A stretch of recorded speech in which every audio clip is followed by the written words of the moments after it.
my dear students, physics first paper chapter 2 vector এই চ্যাপ্টারটা এতটাই গুরুত্বপূর্ণ যে প্রত্যেকবারই এখান থেকে সর্বনিম্ন একটা ফুল সিকিউ তো আসেই এবং 2 থেকে 3টা অবজেক্টিভ থাকেই।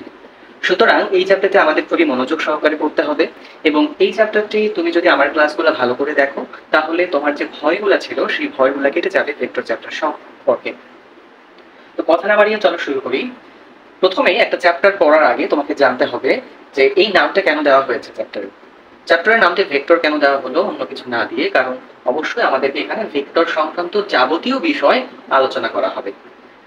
তো ভেক্টর শব্দটি কোথা থেকে এসেছে সেটা জানতে হলে আমাদেরকে আগে রাশি কি সেটা জানতে হবে।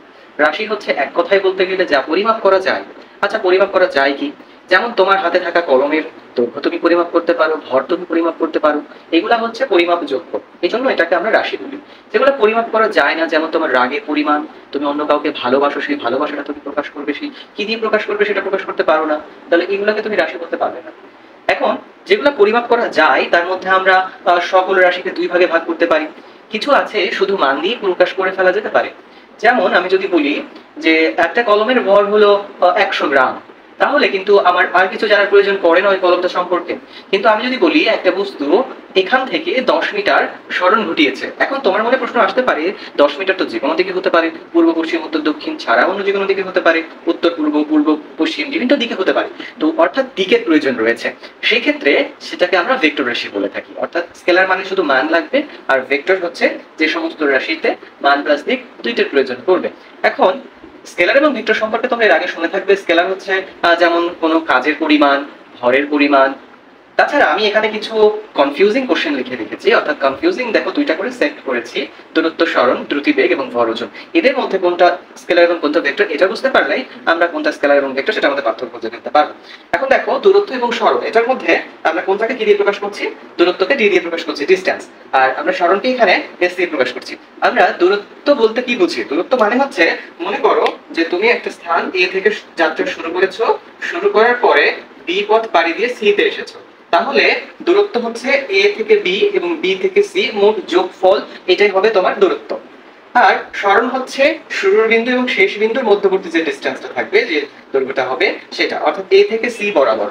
অর্থাৎ তুমি আগে এ তে ছিলে, এখন সি তে এসেছো, তাহলে তোমার সরণ হচ্ছে জাস্ট এই সরলরেখা বরাবর যে দাগটা দেখালাম এতটুকু। কিন্তু দূরত্ব কিন্তু সকল যতটুকু মান তুমি অতিক্রম করেছো, ধরলাম এখানে 1 কিলোমিটার আছে, এখানে 5 কিলোমিটার আছে, এরকম করে যতগুলো থাকবে সবগুলো যোগ করবে।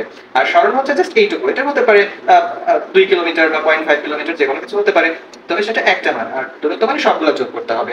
সুতরাং দূরত্ব এখানে কোনো নির্দিষ্ট ডিরেকশন ফলো করছে না, কিন্তু সরণের একটা নির্দিষ্ট ডিরেকশন আছে। সুতরাং আমরা বলতে পারি দূরত্ব হচ্ছে স্কেলার রাশি আর সরণ হচ্ছে ভেক্টর রাশি। তাহলে সরণকে আমরা ন্যূনতম দূরত্ব হিসেবেও দেখতে পারি। এরপরে আসো দ্রুতি এবং বেগ।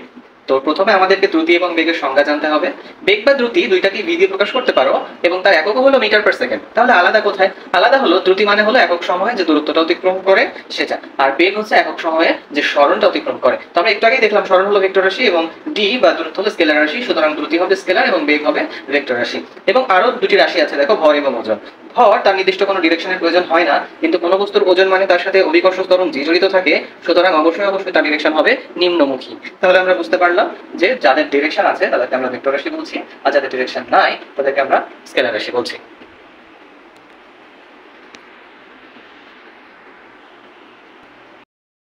আচ্ছা, তাহলে ভেক্টর রাশির কিভাবে প্রকাশ করা হয় সেটা জেনে নেওয়া যাক। ধরে নিলাম একটা বস্তু এ থেকে শুরু করে বি পজিশনে গিয়ে থেমে গিয়েছে, তাহলে আমরা এই ভেক্টরটাকে এবি ভেক্টর আকারে লিখতে পারি। অর্থাৎ এ থেকে বি এর দিকে সে সরণ ঘটিয়েছে, তাহলে এবি ভেক্টর। এখন আমি যদি এবি ভেক্টরকে একটা নাম দিয়ে দিই, জাস্ট একটা লেটারস এর নাম দিয়ে ধরে নিলাম সেটা পি ভেক্টর, তাহলে আমরা লিখতে পারবো এবি ভেক্টর সমান সমান পি ভেক্টর। এখন এই ভেক্টর চিহ্ন বোঝাতে হলে তুমি কয়েকটা প্রকাশক মাধ্যম নিতে পারো, এখানে আমি 4টি মাধ্যম দেখিয়েছি।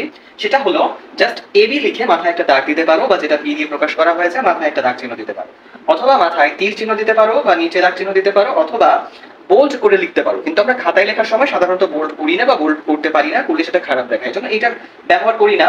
তবে এদের মধ্য থেকে তুমি যখন খাতায় ভেক্টর রাশি প্রকাশ করবে তখন 2 নম্বরটিকে বেছে নিবে, অর্থাৎ মাথায় তীর চিহ্ন দিবে। এখন ভেক্টর রাশির মান কিভাবে প্রকাশ করবো? তাহলে দেখো এই যে রাশিগুলো লেখা আছে এটার ভেতরে মান এবং দিক দুইটাই রয়েছে। তাহলে তুমি যদি শুধু মান বোঝাতে চাও তাহলে তুমি কি করবে? এদেরকে মডুলাস করবে, প্রত্যেকটাকে মডুলাস করলে কি হবে, যে কোনো একটাকে তুমি যদি মডুলাস করো তাহলে সেটা এই যে পি এর উপরে যে দাগগুলো ছিল সেই দাগগুলো আর থাকবে না, তীর চিহ্ন থাকবে না, নিচে দাগ থাকবে না, আর বোল্ডও হবে না। যদি এবি দিয়ে প্রকাশ করি সেম কথা, দাগ হবে না, তীর হবে না, বা নিচে দাগও হবে না, এবং সেক্ষেত্রে বোল্ডও হবে না। তাহলে এই চারটা মাধ্যমে আমরা ভেক্টর রাশিকে প্রকাশ করে থাকি। এখন আমরা কয়েকটি ভেক্টর রাশির সংজ্ঞা শিখব। বইয়ে শাহজাহান তপন স্যারের বইয়ে 14টি সংজ্ঞা দেওয়া আছে, আমরা কতিপয় ভেক্টরের সংজ্ঞা শিখি। প্রথমেই আছে সীমাবদ্ধ ভেক্টর। এটার মানে হচ্ছে যে যে ভেক্টর রাশিটা তুমি শুরু করবে তার তো একটা পাদবিন্দু অর্থাৎ শুরুর বিন্দু এবং একটা শেষ বিন্দু থাকবে। যেমন এখানে দেখো একটা ভেক্টর ওপি ভেক্টর, তার কিন্তু শুরু আছে শেষ আছে, ও কিউ ভেক্টরের শুরু আছে শেষ আছে। দেখো শেষ বিন্দুটা যেখানেই হোক না কেন শুরুর বিন্দু কিন্তু ও থেকেই শুরু করতে হচ্ছে, সুতরাং এটি একটি সীমাবদ্ধ ভেক্টর। অন্যদিকে স্বাধীন ভেক্টর দেখো পি কিউ আর, সেটার ইচ্ছা মতো তুমি যে কোনো জায়গা থেকে শুরু করতে পারো, অর্থাৎ শুরুর বিন্দু এবং শেষ বিন্দুর নির্দিষ্ট কোনো স্থান থেকে শুরু করতে হচ্ছে না, যার কারণে তারা স্বাধীন। এরপরে সব থেকে গুরুত্বপূর্ণ যে দুইটা টার্ম, সে দুটা হচ্ছে সদৃশ আর বিসদৃশ। এটা দেখা গেছে ম্যাক্সিমাম টাইমে পরীক্ষাতে আসে। সদৃশ মানে তুমি একটা কথা মনে রাখবে 0 ডিগ্রি। দেখো এ আর বি দুটি ভেক্টর, তারা কিন্তু মানে সমান না, অর্থাৎ বিটা বড় দেখানো হচ্ছে, কিন্তু তাদের মধ্যবর্তী কোণ 0 ডিগ্রি থাকার কারণে তারা সদৃশ কোণ, অর্থাৎ শুধু 0 ডিগ্রি কোণ থাকলেই সদৃশ। তাহলে বিসদৃশ হচ্ছে শুধুমাত্র 180 ডিগ্রি কোণ থাকতে হবে, মান সমান হওয়ার কোনো প্রয়োজন নেই, অর্থাৎ 180 ডিগ্রি কোণ মানেই বিসদৃশ ভেক্টর। এরপর দেখো সমান ভেক্টর। সমান ভেক্টর মানে হচ্ছে দুটি ভেক্টর পরস্পর সমান হবে এবং তাদের মান দুইটিও সমান হতে হবে, অর্থাৎ এখন শুধুমাত্র সেম ডিরেকশন হলে হবে না, এ ভেক্টরের মান এবং বি ভেক্টরের মান পরস্পর সমান এবং মধ্যবর্তী কোণ 0 ডিগ্রি হতে হবে। তাহলে বিপরীত আর ঋণাত্মক কি হবে? বিপরীত ঋণাত্মক হচ্ছে তারা দেখতে একই হবে, অর্থাৎ তাদের মধ্যবর্তী কোণ 180 ডিগ্রি সহ তাদের মানটাও কিন্তু সমান হতে হবে, জাস্ট একটা ঋণাত্মক চিহ্ন আসবে। ঋণাত্মক চিহ্ন এখানে দেইনি কেন, এখানে শুধু মান বুঝিয়েছি, মান সমান 180 মানে বিপরীত বোঝাবে, অর্থাৎ এ ভেক্টর সমান সমান মাইনাস বি ভেক্টর, এমন বলতে পারো যে এ ভেক্টর সমান সমান মাইনাস বি ভেক্টর। এরপরে দেখো সমরেখ। সমরেখ মানে হচ্ছে একটা রেখা বরাবর থাকবে, অর্থাৎ তুমি এদেরকে বলতে পারো চাইলে সদৃশ ভেক্টরও বলতে পারো। সমরেখ মানে কয়েকটা ভেক্টর যদি একই রেখা বরাবর থাকে, অর্থাৎ 0 ডিগ্রি কোণ তাদের মধ্যে থাকে। সমতলীয় মানে কি? সমতলীয় মানে হচ্ছে একটা তল বরাবর থাকবে, অর্থাৎ আমরা যদি এই বোর্ডটাকে একটা তল কল্পনা করি তাহলে দেখো আমি যেভাবে আঁকি না কেন, এই ভেক্টরগুলো যেভাবে আঁকি না কেন তারা কিন্তু বোর্ডের উপরেই আছে, অর্থাৎ তারা কি একই সমতলে আছে, তাহলে এদেরকে বলবে সমতলীয় ভেক্টর। অবস্থান ভেক্টরটা হচ্ছে সবথেকে গুরুত্বপূর্ণ ক এর জন্য, কারণ এটা কতে আসে। অবস্থান ভেক্টরটা হচ্ছে যে ভেক্টরের সাহায্যে কোনো বিন্দু বা বস্তুর অবস্থান নির্দেশ করা হয়, অর্থাৎ মনে করো আমি এখানে একটা ফোঁটা দিলাম বা একটা পয়েন্ট দিলাম, এখন এই পয়েন্টটা কত দূরে আছে আমার থেকে সেটা আমি কিভাবে বোঝাবো? তার জন্য সর্বপ্রথম তোমাকে একটা প্রসঙ্গ কাঠামো কল্পনা করতে হবে, অর্থাৎ তুমি কার সাপেক্ষে ওই বিন্দুটার অবস্থান বলতে চাচ্ছ। তো ধরে নিলাম একটা এক্স এবং ওয়াই দুটি অক্ষ বিশিষ্ট একটা প্রসঙ্গ কাঠামো আছে, সেই প্রসঙ্গ কাঠামো থেকে এক্স অক্ষ বরাবর 2 একক এবং ওয়াই অক্ষ বরাবর 3 একক গেলে বিন্দুটাকে পাওয়া যায়। সুতরাং এই যে এক্স অক্ষ বরাবর 2 একক এবং ওয়াই অক্ষ বরাবর তুমি 3 একক গেলে বিন্দুটাকে পেলা, তাহলে ওই বিন্দুর অবস্থানটাকে যে ভেক্টর দিয়ে প্রকাশ করা হবে, এই যে ভেক্টর দিয়ে প্রকাশ করা হবে সেই ভেক্টরটাই হবে অবস্থান ভেক্টর। তাহলে ওপি ভেক্টরটা হচ্ছে এখানে অবস্থান ভেক্টর। যদি কিউ বিন্দু আর একটা অন্য কোথাও থাকে তাহলে ও কিউ হবে অবস্থান ভেক্টর, অর্থাৎ প্রসঙ্গ কাঠামোর মূল বিন্দুর সাপেক্ষে কোনো বিন্দুর অবস্থান যে ভেক্টরের সাহায্যে প্রকাশ করা হবে সেটি হচ্ছে অবস্থান ভেক্টর। একক ভেক্টর কি? যদি কোনো ভেক্টর এ হয়ে থাকে এবং সেই ভেক্টরের মান যদি 1 হয়, অর্থাৎ কোনো ভেক্টরের মান যদি 1 আসে সেটাকে আমরা একক ভেক্টর বলে থাকি। নাল ভেক্টর কি? কোনো ভেক্টরের মান যদি 0 চলে আসে তখন সেটাকে আমরা নাল বা শূন্য ভেক্টর বলি, আর শূন্য ভেক্টরকে শূন্যর উপরে তীর চিহ্ন দিয়ে প্রকাশ করা হয় যার নির্দিষ্ট কোনো দিক থাকে না, অর্থাৎ শূন্য ভেক্টরের নির্দিষ্ট কোনো দিক নেই। তাহলে এটা কিন্তু একটু ব্যতিক্রম, কারণ দিক নাই তারপরে ভেক্টর বলতেছি, এবং এটা হলো নাল ভেক্টর। সঠিক ভেক্টর কি? সঠিক ভেক্টর হলো যে ভেক্টরের মান 0 হবে না, তাদেরকে আমরা সঠিক বলবো, অর্থাৎ নট ইকুয়ালস টু 0। তাহলে যে সমস্ত ভেক্টরের মান 0 না তাদেরকে আমরা সঠিক ভেক্টর নাম দিচ্ছি। 1 হলে একক ভেক্টর, 0 হলে নাল ভেক্টর। এরপর দেখো সরণ ভেক্টর। সহজ বাংলায় সরণ ভেক্টর মানেই হচ্ছে অবস্থান ভেক্টরের পরিবর্তন, অর্থাৎ যদি তুমি পরীক্ষার খাতায় লিখো তাহলে লিখবে অবস্থান ভেক্টরের পরিবর্তন। অর্থাৎ ধরো পি বস্তুটা হাঁটতে হাঁটতে কিউতে যে পৌঁছেছে, তাহলে পি থেকে কিউতে গেলে তার সরণ কোনটা হবে? তার সরণ হবে পি থেকে কিউ বরাবর যে ডিরেকশনটা দিবা, অর্থাৎ পি কিউ ভেক্টরটা হবে তার সরণ ভেক্টর। তাহলে সেটা কি হবে? সরণ ভেক্টর হচ্ছে অবস্থান ভেক্টরের পরিবর্তন, অর্থাৎ শেষের অবস্থান থেকে তার আদি অবস্থান বিয়োগ করতে হবে। সবসময় শেষ অবস্থান থেকে আদি যে অবস্থানটা আছে সেটা বিয়োগ করতে হবে। অর্থাৎ যদি পি কিউ ভেক্টর বের করতে বলে তাহলে কিউ থেকে পি, অর্থাৎ ও কিউ থেকে ও পিউ বিয়োগ। ও কেন? কারণ ও কিউ দিয়ে আমরা অবস্থান ভেক্টর বোঝাচ্ছি, ও পি দিয়ে অবস্থান ভেক্টর বোঝাচ্ছি, তাহলে কিউ এর অবস্থান ভেক্টর থেকে পি এর অবস্থান ভেক্টর বিয়োগ দিব। যদি কখনো উল্টা বের করতে বলে, অর্থাৎ কিউ পি ভেক্টর বের করতে বলে, তাহলে উল্টা করতে হবে, অর্থাৎ ও পি থেকে ও কিউ বিয়োগ করতে হবে। অর্থাৎ তোমাকে এমনও করতে বলতে পারে যে তুমি কিউ পি ভেক্টর বের করো, তখন কি করবে? তখন জাস্ট বিষয়টাকে উল্টা লিখবে যে O P minus O Q.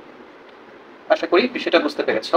কেননা ভেক্টর রাশি ডিরেকশন চেঞ্জ হলে যেহেতু চিহ্নেরও পরিবর্তন হয়ে যায়, সুতরাং তোমাকে চিহ্নটাও পরিবর্তন করে দিতে হবে, অর্থাৎ উল্টা লিখতে হবে। তো তোমাদের জন্য কিছু কুইজ রেখেছি নিচে। তো সেটার আগে আমি আরেকটা ভেক্টর আছে, সেটা হলো বিপরীত ভেক্টর, সেটা বুঝিয়ে নিই। বিপরীত মানে হচ্ছে যে কোন একটা ভেক্টরের যে সাংখ্যিক মানটা আছে সেই সাংখ্যিক মানের গুণাত্মক বিপরীত। এখন গুণাত্মক বিপরীত কেন?